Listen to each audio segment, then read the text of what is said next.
ఇప్పుడే జరిగిన breaking news. నేను మీ టకటక బొక్కలో టీవీనా. మ్యాటర్ అంటే 28 భారీ పెద్ద తుఫాన్ అన్నారు. ఉదయం 5 నుంచి 6 దాకా వర్షం మాత్రం బాధింది. సముద్రం కూడా ఏం తగ్గకుండా అదే పోటు మీద ఉంది. అలాగే గాలి కూడా తగ్గకుండా అలాగే ఉంది. కానీ ఇక్కడ ఎండ కాసినప్పుడు మాత్రం ఒళ్ళు తీసేస్తుంది. మామూలు కాయట్లేదు. ఉదిత్ తుఫాన్ కంటే పెద్దది ముంత తుఫాన్ అన్నారు. ఎవరు బయటికి రాకుండా ఇంట్లో దాగండి అన్నారు. అందుకని చెప్పి స్కూల్ కి కాలేజీలకి 2 days హాలిడేస్ ఇచ్చారు. మన వాళ్ళు మాత్రం ఇంత గాలి వర్షం వచ్చినా సరే బీచ్ ఒడ్డుని ఎంతో చక్కగా ఆడుకుంటున్నారు. తమ్ముడు వర్షంతో తడిచిపోయి మీ నాన్న చూస్తుండ్రా అంటే, తమ్ముడు తుఫాన్ కదరా ఇంట్లో ఉండాలి కదరా అంటే, తమ్ముడు అన్నాడు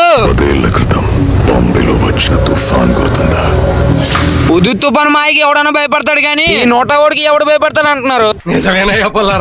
అలా ఉంది కానీ తుఫాన్ వస్తుందిరా. 9 అయింది, 9:30 అయ్యింది, ఇంకా రాడేర్రా వాడు. రాహుకాలము పోయే కాలము ముహూర్తం చూసుకొని వస్తాడా? ఇంకా ముంతా కూడా రాడలే గానీ మీరు నచ్చినట్టు ఆడుకుని సవ్వండి. బొక్కలో టీవీ నేను ఉంటా మరి టకటక.